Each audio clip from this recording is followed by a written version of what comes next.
Oke, selamat malam, salam sejahtera untuk kita semua. Assalamualaikum, Om Swastiastu, Shalom Namo Buddhaya, dan salam sejahtera untuk kita semua. Di sini saya sebagai moderator dari kelompok saya akan membahas sebuah rangkuman tentang era baru gerakan Muhammadiyah, yang dimana materinya akan dibacakan oleh saudara saya, yaitu lalu Arya Aditya Maulana, kemudian dilanjutkan oleh saudari Emma Panida Resti, kemudian dilanjutkan lagi oleh lalu Arya Anjas Pradana, dan materi terakhir akan dibacakan oleh saudara lalu Hendra Gunawan. Oke, langsung to the point menuju materi. Assalamualaikum warahmatullahi wabarakatuh. Nama saya lalu Arya Aditya Maulana. Saya akan membacakan bab 1, menyongsong Muhammadiyah jilid ketiga, Ahmad Fuad Fanani. Bila kita cermati dalam rentang perjalanan Muhammadiyah selama hampir 1 abad, ormas ini memang telah menghasilkan banyak produk aktivitas sosial dan pendidikan di berbagai bidang. Namun, meski Kiai Dahlan pada waktu mendirikan Muhammadiyah menegaskan perlunya memadukan intelektualisme dan aktivisme, nampaknya untuk agenda yang pertama kurang berkembang dengan baik. Hal itu sebetulnya bisa dianggap menjadi sebuah pilihan dan sikap hidup. Akan tetapi, Muhammadiyah yang menegaskan kelahirannya sebagai gerakan pembaruan pemikiran dan pendidikan Islam, saat ini malah sering disebut sebagai gerakan fundamentalis dan ortodok karena keringnya paham keagamaan dan jarangnya muncul pembaruan pemikiran. Kritik paham keagamaan selama ini klaim kembali ke Al-Quran dan Sunnah dianggap sebagai tawaran harga mati dalam berlaku keagamaan Muhammadiyah. Padahal jika itu betul-betul dilakukan secara tekstualis, berarti jauh dari langkah yang dulu dilakukan Kiai Ahmad Dahlan ketika menafsirkan Al-Quran. Kiai Ahmad Dahlan justru berusaha memberikan tafsir secara kontekstual dengan membaca realitas sosial dan menggunakan akal guna memperoleh strategi dan model praksis sosial dari Al-Quran itu. Pemaknaan pemurnian agama yang persis sama dengan yang tertulis.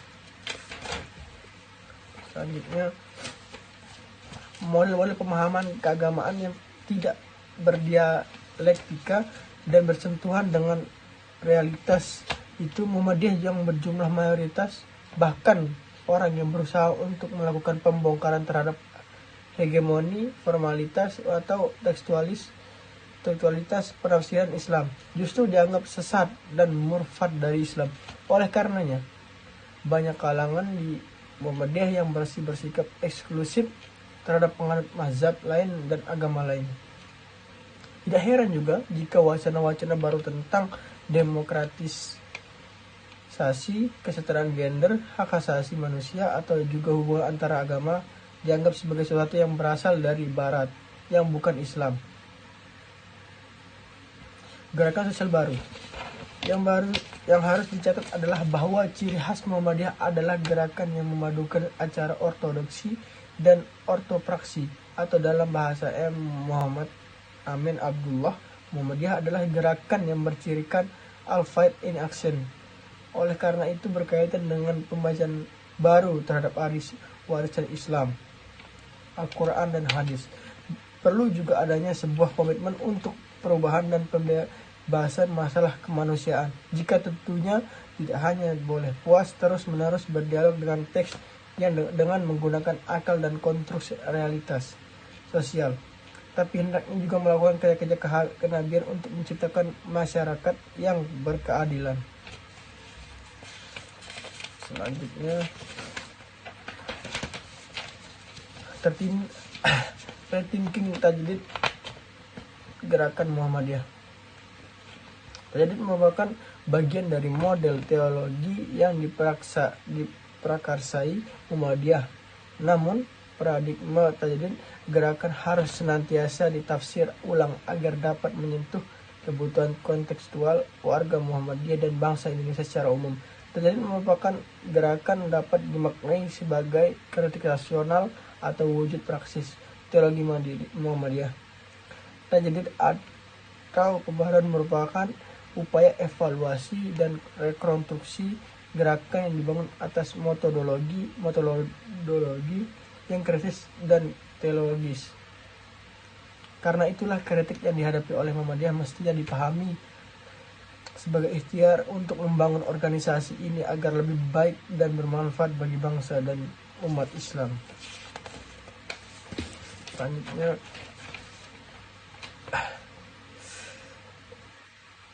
teologi anti korupsi yang dibangun melalui aliansi strategis NU Muhammadiyah adalah salah satu bentuk kepedulian tersebut. Inilah praksis teologi Al-Ma'un bagi kalangan politisi Muhammadiyah. Gerakan ini bisa kita lihat bahkan sampai pada dorongan resmi Muhammadiyah agar seluruh warga yang memilih Amin Rais pada pemilu 2004. Semua itu tidak dilakukan atas dasar motif pemburuan jabatan struktural belaka, namun lebih ditekankan pada kepedulian Muhammadiyah melihat demoralisasi kekuasaan dalam lingkaran politik di Indonesia. Salah satunya yaitu fenomena korupsi yang sedemikian merajalela. Konsentrasi gerakan ini adalah bagaimana memahami secara lebih kritis ketertindasan yang dialami masyarakat. Disinilah mereka merumuskan apa yang disebut sebagai the new mustadafin. Artinya kaum tertindas perlu dipahami secara kritis akarnya, baik dari segi kultural maupun struktural. Apakah ketertindasan itu akibat dari budaya masyarakat yang mendukung terjadinya penindasan, atau akibat proses globalisasi dan hegemoni neoliberalisme, atau bahkan kombinasi dari berbagai aspek hanya dengan pemahaman lebih luas terhadap the new mustadafin lah yang Muhammadiyah dapat melakukan gerakan pembebasan kaum. Assalamualaikum warahmatullahi wabarakatuh. Perkenalkan, nama saya Emma Panida Resti. Di sini saya akan melanjutkan materi yang sudah disampaikan oleh teman saya, lalu Arya Aditya Maulana. Mencari sentimen baru bermuhammadiyah. Said Ramadan. Sudah sejak lama sebenarnya Muhammadiyah terjebak pada rutinitas organisasi yang monoton. Tidak ada gebrakan baru yang dilakukan oleh Muhammadiyah yang dirancang secara baik dan visioner, kecuali sekedar sikap reaktif terhadap isu-isu nasional yang berkembang di masyarakat. Itu pun lebih bersifat personal dan verbal yang kemudian dilupakan oleh karena tidak ada tindak lanjut yang jelas. Kalaupun ada gebrakan baru yang bisa dianggap agak monumental karena sangat kontroversial adalah sikap atau pernyataan resmi PPP Muhammadiyah untuk mendukung langkah-langkah Amin Rais mencalonkan diri sebagai presiden pada tahun 2004 lalu. Suasana tidak bergairah dalam bermuhammadiyah semakin terasa dewasa. Ini tidak terutama panca pemilu presiden pada tahun 2004 yang dimenangkan oleh Susilo Bambang Yudhoyono. Orang-orang Muhammadiyah seperti putus asa karena merasa kalah. Padahal semestinya tidak harus demikian. Bahkan perkembangan terakhir dalam kekecewaan beberapa tokoh agama muda, suasana tidak bergairah dalam Muhammadiyah semakin terasa dewasa ini, terutama pasca pemilu presiden tahun 2004 yang lalu dimenangkan oleh Susilo Bambang Yudhoyono, orang kalangan Muhammadiyah. Semangat politik ini yang mengubah bahkan mengalahkan semangat-semangat bermuhammadiyah lainnya. Akibat disadari untuk tidak mengangkat berpolitik praktis itu membuat gibrahan Muhammadiyah menjadi tidak nyaman lagi karena harus bermusuhan dengan kawan sendiri. Pada awalnya, sebenarnya sentimen politik yang dibangun untuk melandasi semangat kebersamaan dalam menggerakkan Muhammadiyah nyaris berhasil. Muncul semangat baru dalam bermuhammadiyah terutama di daerah-daerah yang selama ini merasa mengalami kejenuhan dalam bermuhammadiyah. Tidak bisa dihindari lagi munculnya identifikasi Muhammadiyah yang dengan FAN ketika itu kita semua sadar dan percaya dan sentimen politik ini sebagai salah satu bentuk kesadaran baru dalam bermuhammadiyah. Ada dua alasan mendasar mengapa sentimen politik ini gagal dijadikan sebagai landasan semangat atau gihrah dalam bermuhammadiyah. Pertama, faktor psikologis dengan memaksakan dukungan secara resmi, menunjukkan adanya ketidakpercayaan FAN terhadap Muhammadiyah. Di sisi lain, hal memposisikan Muhammadiyah sebagai subordinasi FAN, akibatnya timbul perasaan tidak nyaman, tertekan dan merasakan terpaksaan dari dari beberapa warga Muhammadiyah untuk mendukung FAN. Padahal semestinya harus disadari sejak awal bahwa tanpa sikap resmi, dukungan pendukung pun sebagai besar warga Muhammadiyah akan mendukung FAN dan juga Amin Rais tentunya. Kedua faktor politik sejak dulu sudah diketahui bahwa apresiasi yang dikembangkan dan diterapkan oleh negara-negara maju, AS dan Eropa Barat. Berawal dari pemerintahan Reagan di AS dan Thatcher di Inggris sejak awal tahun 1980-an, ideologi dihembuskan dan dipompakan oleh seluruh penjuru dunia, terutama melalui agen-agen utamanya seperti Bank Dunia, IMF, WTO, dan sejenisnya. Kehadiran pemerintahan baru tidak menjadikan perubahan yang memadai dalam konteks problem ini. Pemerintahan baru tidak bisa menghindari dari upaya-upaya untuk melakukan revitalisasi dan perubahan negara demi alasan efisien. Pemotongan subsidi negara kepada rakyat yang paling kentara adalah subsidi BBM dan pemenuhan kewajiban membayar uang luar negeri yang sangat besar. Tidak berlebihan jika muncul pandangan bahwa yang sebenarnya terjadi di Indonesia selama ini adalah konsep mekanisme, yakni bahwa skema dan mekanisme yang menyediakan jaminan sosial bagi warga diciptakan dan didanai oleh masyarakat tanpa harus bergantung pada kemampuan dan kebijakan negara. Ini tercermin dari kreativitas masyarakat dan menciptakan institusi-institusi yang bersifat lokal dan swadaya untuk mengembangkan dan menerapkan sistem-sistem jaminan sosial. Muhammadiyah sebagai agen welfare society. Mungkin tidak berlebihan jika dikatakan bahwa Muhammadiyah adalah salah satu peletak dasar dari skema dan mekanisme dari welfare society, kunci utama menghindari kesalahpahaman yang tidak perlu. Pahaman atau kemarahan seperti di atas tampak dari kehendak sebagai aktivitas gerakan ini untuk mendirikan partai politik, walaupun bisa dipahami di balik gejala itu tersimpan etos dan semangat amat kuat untuk menjawab pertanyaan tentang peran dan posisi Muhammadiyah dalam menikmati politik nasional dan peradaban global. Berteknologi melawan kemiskinan. Kemiskinan adalah musuh agama-agama. Hal itu tidak perlu diragukan lagi karena memang ajaran tiap agama memuat pesan kemanusiaan yang universal. Namun kenyataan yang bisa kita lihat saat ini sungguh paradoks dengan harapan setiap agama di dunia. Memang kemiskinan telah menjadi musuh abadi dalam sejarah manusia. Bisa dikatakan tidak ada peradaban yang benar-benar steril dari kemiskinan. Ketidakadilan, penindasan, peperangan, dan ragam praktik tidak manusiawi yang ternyata juga dilakukan oleh manusia. Manusia memang telah membunuh kemanusiaan. Merumuskan aksi kemanusiaan makin penting dewasa ini. Jika agama tidak lagi melakukan kritik di atas perannya selama ini, ajarannya akan usung. Sebab masalah kemiskinan bukan saja persoalan sosial ekonomi, namun juga realitas sosial dan teknologis. Penyebab kejadiannya kemiskinan juga tidak tunggal dan seringkali akar masalahnya tidak terungkap dengan baik. Sekian dan terima kasih. Wassalamualaikum warahmatullahi wabarakatuh. Baik, Assalamualaikum warahmatullahi wabarakatuh. Saya Lalu Arya Anjas Pradana akan melanjutkan presentasi dari teman saya. Selanjutnya adalah Muhammadiyah sebagai agen welfare society. Mungkin tidak berlebihan jika dikatakan bahwa Muhammadiyah adalah salah satu peletak dasar dari skema dan mekanisme dari welfare society di Indonesia. Sejak awal, badan-badan amal usaha yang bergerak di bidang pendidikan dan kesehatan telah menerapkan konsep ini.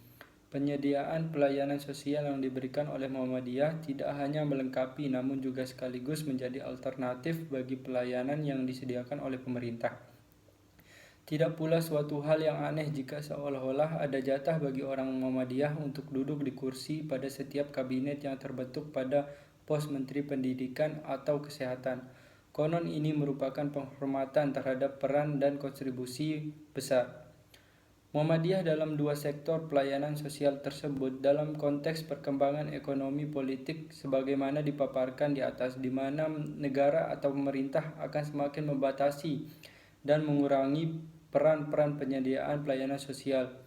Posisi dan peran Muhammadiyah akan semakin strategis dan penting. Muhammadiyah akan menjadi salah satu tumpuan dan penopang dari ketersediaan pelayanan sosial bagi warga. Dalam hal ini, persoalan yang muncul dan perlu segera mendapatkan jawaban yang memadai adalah dalam konteks gelombang dan arus kebijakan neoliberal global yang berakibat pada semakin meningkatnya jumlah dan variasi warga yang terpinggirkan atau tereksklusi, atau lebih dikenal dengan kaum musdalafin baru. Bagaimana Muhammadiyah mengambil peran penting dalam penyediaan layanan sosial yang aksesibel bagi mereka? Baik, selanjutnya adalah musdalafin sebagai kategori sosial. Belum banyak dijumpai gerakan masif di kalangan muslim yang secara khusus memberi penekanan kepada upaya memperjuangkan kepentingan pembebasan kaum lemah. Pembebasan kaum musdalafin dari kondisi material yang ekspliatif, terutama pada level ortofaksis, masih tergolong langka. Tampaknya fenomena ini berkaitan dengan miskinnya kajian histori mengenai kaum musdalafin. Mudah dimaklumi jika umat Islam miskin kreativitas dalam upaya membebaskan kaum lemah. Perhatian terhadap kaum musdalafin bukan berarti tidak ada, namun perhatian itu lebih banyak dilakukan oleh kaum muslimin pada tataran normatif sampai teologis. Mereka melakukan penyadaran melalui penjelasan tekstural normatif tanpa berpresentasi, meminta bantuan teori sosial, kajian secara historis, pengenalan identitas atau kategorisasi masyarakat, beserta karakteristik mode produksi yang mereka miliki menjadi kurang terelaborasi dengan baik. Padahal kajian-kajian seperti itu diperlukan untuk bisa mengubah keadaan. Pemikiran normatif saja tidak cukup, ia masih perlu diterjemahkan ke dalam format pemikiran praksis agar bisa mendorong terjadinya gerakan perubahan sosial. Untuk kepentingan ini, seperti dikatakan Kunto Wijoyo, bahwa kita membutuhkan filsafat sosial dan juga teori sosial. Selanjutnya adalah musdalafin dan kaum proletar dalam elitisme pengingkar Tuhan. Pengingkar Tuhan bisa datang dari mereka yang beribadah hanya untuk popularitas saja. Hidupnya elitis sampai kapitalistik, membiarkan sistem penyebab umat gagal memenuhi hajat hidup dasar. Muhammadiyah didirikan sebagai pembebas kaum proletar dari elitisme sistem kapitalistik ini. Ahmad Dahlan saat itu menyatakan, sebagian besar pemimpin belum menaruh perhatian pada kebaikan dan kesejahteraan manusia, akan tetapi baru memperhatikan kaum dan golongannya sendiri, bahkan badannya sendiri. Mereka merasa berpahala dan seolah benar-benar berusaha menemukan hal-hal yang baik bagi sebagian besar orang, serta mereka berpikir secara dalam dan luas. Baik, terima kasih. Di sini saya akan melanjutkan materi yang telah disampaikan oleh Lalu Arya Anjas Pradana. Masuk ke bab 3, peran kecendikawanan dalam perkembangan iptek di era globalisasi ultraliberalisme. Menggapai pergolakan bulan Mei-Juni tahun 1968 di Prancis, yang bukan hanya mengejutkan para pengamat awam, akan tetapi bukan para teoriti Marxisme dan pemimpin kaum anarkis di negeri itu. Melihat sumber ekstensial peristiwa itu terutama berada di dalam keterbelakangan ekonomi Prancis di antara negara-negara industri maju, melainkan lebih-lebih dalam kualitas kehidupan keseharian masyarakat industrial, dalam tuntutan akan kehidupan yang bebas, dan dalam kekuasaan untuk mengendalikan nasib sendiri. Peristiwa bulan Mei-Juni 1968 di Prancis juga menunjukkan kepada kita betapa kontradiksi dan antagonisme di antara sistem kapitalisme tidak dapat dihapuskan melalui stratifikasi dan berbagai bentuk kemajuan industrialisme. Itulah juga kesadaran yang seharusnya kita miliki saat ini ketika kita sedang bersama-sama melakukan refleksi peran kaum profesional di dalam perkembangan ilmu pengetahuan dan teknologi bagi kesejahteraan masyarakat. Tugas itu bukan saja harus kita lakukan hanya oleh peristiwa-peristiwa kelabu seperti yang terjadi di Prancis pada bulan Mei-Juni, juga sudah terjadi di Indonesia akhir-akhir ini. Akan tetapi, lebih-lebih orang yang komitmen nilai kita sebagai kaum cendekiawan para kemanusiaan memang mengharuskan sebagaimana tidak yang dikemukakan oleh Murray Boxing pada bagian bukunya, yakni Post-Security Anarchism, yang dibaca khalayak luas di negara-negara maju pada tahun 1970-an. Di sana ia menjelaskan bahwa tantangan nyata yang sedang kita hadapi saat ini bagi kita tentu saja lebih-lebih di masa mendatang. Bukanlah apakah teknologi dapat menyediakan bagi kita sarana hidup dan masyarakat tanpa kerja keras, melainkan apakah ia dapat membantu membuat masyarakat lebih manusiawi dan apakah ia dapat memberikan sumbangan bagi masyarakat lainnya dan pembentukan hubungan-hubungan sosial yang benar-benar di antara sesama umat manusia. Dengan perkataan lain, kendati tantangan yang mewujudkan janji dan potensi teknologi untuk memenuhi kebutuhan material jelas tidak boleh diabaikan. Akan tetapi tantangan lebih besar yang kita hadapi di masa mendatang akan terletak pada bagaimana kita dapat mewujudkan janji atau potensi kualitatif teknologi yang mengembangkan masyarakat modern industrial menjadi suatu bentuk gaya hidup yang komunitarian, atau lagi-lagi meminjam terminologi Murray Boxing tentang suatu bentuk asosiasi manusia yang berkualitas ekologis. Kemudian di sini saya akan menjelaskan tentang ideologi pengetahuan dan teknologi sebagai ideologi problematika, rasionalisasi sebagai ideologi dominasi. Menemukan pengungkapannya yang lebih jelas di dalam perkembangan iptek para ahli aliran Van Gogh yang berbicara sangat luas mengenai hal itu melalui penguatan mereka untuk memperluas dan memperdalam perumusan Lukas tentang refleksi dengan memberikan tekanan pada karakter historis, ideologis, dan dialektis dan rasionalisme. Di dalam hubungan itu, para kaum profesional semuanya menekankan bahwa dalam masyarakat modern industrial yang kapitalistik, rasionalisasi bukan hanya merupakan sebuah perkembangan, melainkan lebih-lebih sebagai legitimasi terhadap dominasi.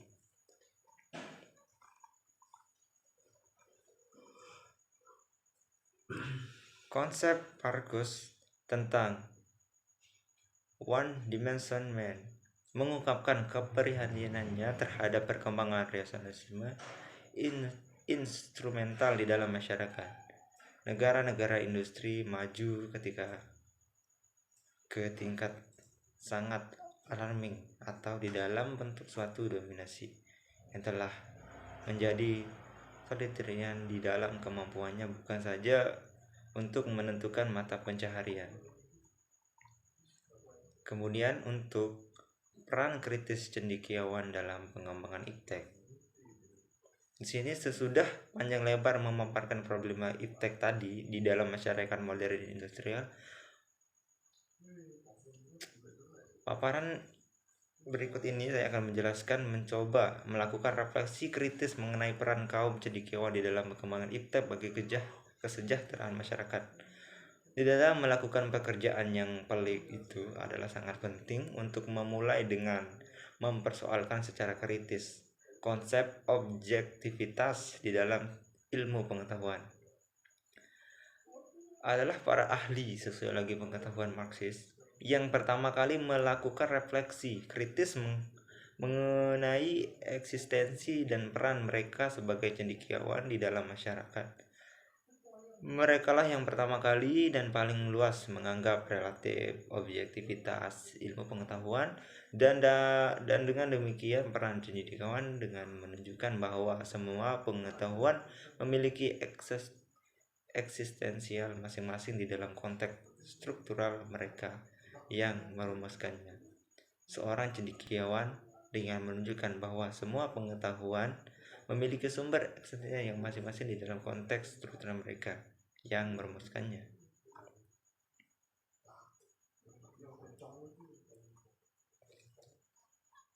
Senantiasa peranan sebagai juru bicara dari suatu kelompok atau kelas sosial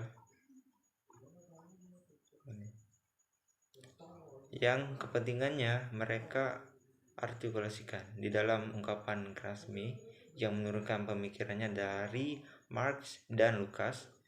Setiap kelas sosial melakukan kelompok cendekiawan masing-masing yang sebaliknya harus memiliki kelas sosial tempat mereka menjadi bagian organik daripadanya. Di dalam pandangan kaum Marxis, peranan cendekiawan adalah merumuskan kepentingan-kepentingan di ideologi dari suatu kelas sosial. Dengan perkataan lain, dalam pandangan mereka, kaum cendekiawan tidaklah lebih dari teknisi yang memainkan peran genetik, merumuskan ideologi yang ditetapkan oleh dan melayani kepentingan suatu kelas tertentu. Yang di dalam Telsel kapitalis ditentukan oleh dan melayani kelas pemilik kapital. Sebaliknya, mereka sangat percaya bahwa peran genetik cendekiawan di atas kepentingan kelas, sebagaimana yang bisa diyakini mereka yang menyebut diri sendiri sebagai cendekiawan, hanya akan merupakan sebuah mitos kecuali di tangan mereka yang mampu mentransformasikan diri mereka ke dalam posisi sebagai pembela kepentingan kaum buruh di dalam masyarakat tanpa kelas. Terima kasih. Sekian yang bisa saya sampaikan. Oke, sekian saja dari materi yang sudah disampaikan oleh saudari dan saudari teman-teman saya. Mungkin hanya sekian yang bisa kami bahas dari buku Era Baru Gerakan Muhammadiyah. Lebih kurangnya mohon dimaafkan. Semoga dari rangkuman tersebut dapat memberikan cukup ilmu untuk saudara-saudari. Oke, sekian dan terima kasih. Ciao.